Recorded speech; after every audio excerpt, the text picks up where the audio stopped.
Right, we are here at the Warwick Gold Cup and Rodeo, and this is going to be a bit of a cool little interview.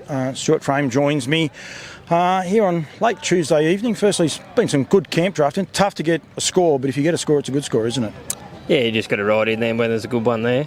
We've snuck one around, but yeah, haven't lucked onto another one yet, and a couple more tomorrow. So how many runs you had? 2 so far? 2 so far, and we've got 2 tomorrow. Yep, 1 little score, 1 no score, and hopefully tomorrow 2 good scores. Yeah, we got 1 in each tomorrow, so hopefully make up for it.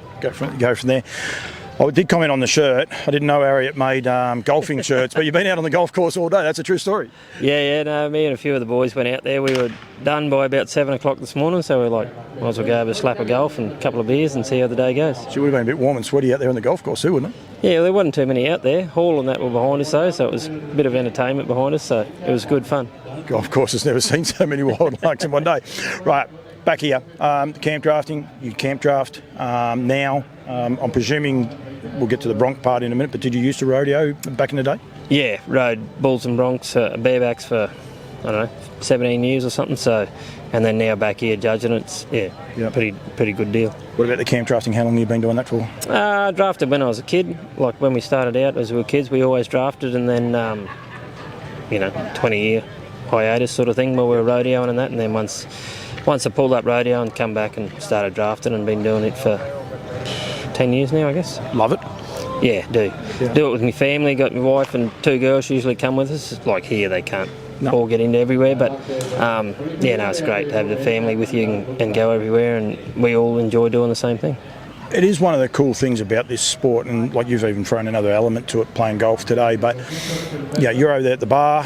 When I walked in, the boys are all G'ing you up. You're one of the boys and all the rest. But kids, wives, young girls, it's a safe environment for people to be brought up. Even young boys, I shouldn't be sexist in a way, but it's such a cool environment. When you're at the bar, the lads are lads. Yep. But if someone came along that needed respect, everyone knows and respects. It's got such a great vibe to it, camp drafting, hasn't it? Yeah, no, it's good. Like everyone sort of keeps an eye on everyone else, and if there's any drama, someone will step in and help out. Like simple thing as horses getting out. Yep. It doesn't matter whose horse it is. We all go and catch them and put them back in, and everyone knows whose kids are whose kids, and they're all playing together. They're all our kids playing together, so everyone keeps an eye on them, and it's probably one of the greatest family sports, I reckon, because you're here for a couple of days and everyone hangs around, and then at night we can all go to the bar and have a beer, and during the day we're all there helping each other and picking cattle and trying to make each other win, I guess. That's one of the cool things, like outside the camp, you're all mates. Oh, I'd take this one, I'd take that one, and everyone's legit. Yeah. It doesn't matter if you're the next rider in, you say, oh, that's probably the best looking one at the time. You go out there, you put a score up, they don't turn around and say, oh, damn it, I don't want him to win. That never happens, does it? It's such a cool sport that way. They cheer you, they open the gate, you're back in next. Right, I've got to try and beat him. Yeah, no, that is probably one of the best things of it. Like, I mean, even at Condamine the other week, Will Durkin followed me, and he couldn't miss. And he said to me, oh, that one there's the best cow there. I didn't take it, but he did. Oh, did he? Did you get a score? I didn't get a score, but he put another one around. Yeah. But same, like guys at the top of their field, they're not standoffish for that. They're there to help everyone and encourage everyone to keep going. Yeah. So, and that's the best. I reckon that's the best part. And then, especially when your kids come along, them same guys are there helping all the kids. Not plugging myself, but I did do a great chat with Will. Go to the Chinchilla Camp Draft Facebook page. There's a chat there. Young blokes, go and watch it and listen to it, just about him and how the sport is changing and evolving. Have you noticed it changing and evolving? You said 10 years, so it's definitely evolving. In that 10 years, last 4 or 5 years, it's really ramping up. Yeah, well, when I first sort of started back into it, like radioed for ages, and it was just a draft was a draft kind of thing. But then when I first started back, all these drafts started putting more money back into it, like Zane, Willinga, and then Zane's, mostly Hills, Joanda. Paradise was always a big deal in that, and and a lot of other drafts have gone, well, we've got to meet that, so they've all stepped up, and that's the way we're all trying to go now. And then now you get the flip side of that too now, where we've got like Ariat, like you got the Ariat shirt, but you'll be blokes decked out head to toe in Ariat. Yep. And any of the other guys as well. There's plenty of guys, Steve Kaminsky and those guys have got about 10 sponsors across their shirts, Prides and those sorts of guys. Yeah. It is really starting to get very professional, isn't it? Yeah, and that's the way the sport's sort of going, I think, and everyone's treating it like that. Yep. And the higher end guys get it, but they're the ones that are winning every week, so they deserve it. But they bring in the sponsors, and I mean they do all the PR work, I guess, and that. But they got the horses and they got the time to do it, so they need the support. Yep. You're judging the rodeoing. Do I say it right? Yeah, rodeo. Yeah, rodeo. Yep. Same thing. You turn one on, that's okay. I can butcher words, don't you worry about that. Competition-wise, first, you said you rode bulls and broncs, so you've ridden. Yep. You've ridden both, and that. Any success? Forgive my ignorance, but any sort of success? Yeah, won a bull riding title in 03 and a pro tour in the bareback. Yep. 05 or something, many moons ago. Seems like a long time ago now. Was it could you make a living out of it back then, or was it just bit of weekend fun? Yeah, no. I was full-time carpenter at the time. Yep. But yeah, just travelled flat out. That was all I wanted to do since I was 4-year-old. So I full noised it till about 32 or so, and then pulled it up. Glad you did it. Loved it. Yep. Every second of it. Yeah. Never regret it. There's probably plenty of other people around me that regret I did it, but I mean. Yeah, it's all I ever wanted to do and all I ever knew until the body started pulling up. So you're an animal lover. You get on these, people, the people that don't understand, you're getting on a wild beast in a shoot and all the rest.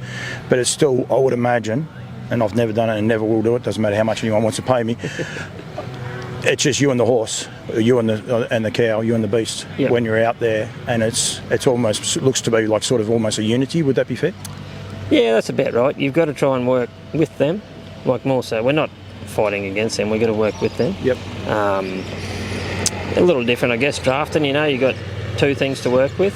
You're riding a horse and you got to chase a cow. Whereas when we were rodeoing, it was just a bull or a horse or whatever, and you just had to work with them. But you just had to work out, I guess, your timing and your start was probably the most important thing. If you could start well, you'd finish well. You don't get to select. It's basically a pick. Someone, if you're number one, you get number one bull, and so forth. Is that how it works? Yep. No, they do a random draw for it all, like right through there, and probably with the bronc match on Saturday night here, we'll have. I'm not sure if there's 8 or 10 in the short go, but they'll already be drawn, and where they place in the round is where they'll come in. But generally, like for the first round, it's all just a random draw by the computer or by hand and you just got to get on what you got to get on. When you know what you got on, though, are you able then to do a bit of homework and liken it, say, to Will at Condamine? Will says, I'd take that one there. Like, do you go to someone, the equivalent of a Will or anyone like that and say, you've ridden this cow, you've ridden this horse? Yep. What do I look for? Am I dumbing it down too much, or is that? No, that is about how it goes. We see them because they're all contract stock now. So we, like when I was rodeoing, but you see them all year round. And you see what they do and that, and especially in the bronc riding and that, they all know what rein to give a horse, and the contractors tell them too. No one tries to cheat them on that, but everyone helps each other out on what to do and what tricks they might have or don't have, and you just got to deal with it as you go. Is it? What rein? So what, you put the rein on the left side, offside, near side sort of thing when you're coming out of the chute? Is that or? It's probably the length of your rein on your broncs. Like some horses will carry their horses really low, their head really low, and some will carry it high. And it's just how much rein you give them and how much you don't, and it makes a whole lot of difference. Yeah. For the bronc riders, like I never rode. I might got on 5 or something, but it makes a big difference, especially when you judge it. You can see when they haven't taken their rein right. You can tell it pretty quick. Because it's their leverage basically to keep them in the saddle. Like that's what holds them down in there. So that's the difference between their head going along like a ping pong ball and their head being set level and they're in control. Yep, and that's what keeps like the bronc riders level in their saddle. If they can handle their rein well. Yep. That's with the rodeoing. So I butchered that word. I told you I could. Yeah, rodeoing is when is it the same as the drafts here that everyone's on your side, hoping you get a score and things along those lines, or is it a little bit more dog eat dog in a way? No, it's all much the same. Yeah, which is great, isn't it? Pretty much the same. It's everyone just likes to see the best horse or best rider on the best horse, basically. Yep. Like everyone just likes to see a good ride and everything. Yep. There might be a bit of arky-narky here and there, but I mean, generally we all just like to see the best ride for the weekend. Yeah. Which is what we're going to see this weekend. There's some great rides here, just making sure we're still recording, which we are. As a judge, like that's another string to your bow. Do you do a lot of that? Yeah, I've probably judged for 10 years now, I reckon. When I retired, one of my sponsors that sponsored me, Jared DeGuara, he asked me to judge his rodeo, and then it's just gone from there. So I've judged for 10 years now, and yeah, it's a bit of a privilege to come here. Actually, I got asked to do Mount Isa the first time this year, and I did the finals here one year, I think, but this is the first year I've been asked back to do the full rodeo. Sign of respect? Yeah, I think so. I don't know. Well, maybe, but yeah, it means you're doing a good job, I guess. You get the big shows, you're doing a good job. Well, they don't ask you if you're doing a bad job. Yeah, exactly. That's right. one thing about it. So it's a pretty good... And they tell you pretty quick when you're doing a bad job. What do you look for? Like the bronc riders, we got some, from what I can gather, we've got a couple of Aussie guys that have been to America at the top of the tree over there. They're bringing some of their American mates back over. We're sitting in the grandstands. The naivety of me says, right, we're going to look for a beast that kicks really hard and things like that. What do we look for with the rider, and is that what we look for with the horse? Yep. Well, it's 1 to 25 with your horse and your rider. So you sort of how good your horse is, and then how good they spur the horse. Like how if they can beat the horse to the ground with their spurs, full spur stroke. How far they turn their toes out, because these guys, like from America and that, they get like very minuscule things picked on them for how they ride and that, so they know what to do. They're and what pros. To ride. Yeah. And no offence to the Aussies, but like some of them don't do it over here, but those guys over there, they've got 150 guys they're riding against, where we've got 50 sort of thing. Yep. But no, it'll be good. Like, and we got plenty of young talent over here really coming through, like guys that are keen and want to win, and they'll end up over there in the States, I reckon, like a few of them. So yeah, I reckon it'll be a pretty great event come Saturday night. You are looking forward to it, I gather? Yep, I am actually. Like, we got a judge here Thursday and Friday night, but yeah, Saturday night will be the fun one. Oh, so you're not judging Saturday night? Yeah, I'm judged. I'm doing the bronc match. I'm doing the full rodeo and then the bronc match on Saturday night. Let's get a horse into the final of the Canning Downs and also into the Warwick Gold Cup. Let's see how you are on Sunday morning. That could be a big test for you. I got one early in the champion Sunday morning. I'd love to have one at lunchtime Sunday too. That'd make me weak. Well, you're going to have to behave yourself. You've got to get up early. You're going to have to behave yourself. So you might as well have the whole day booked out. Yeah, no.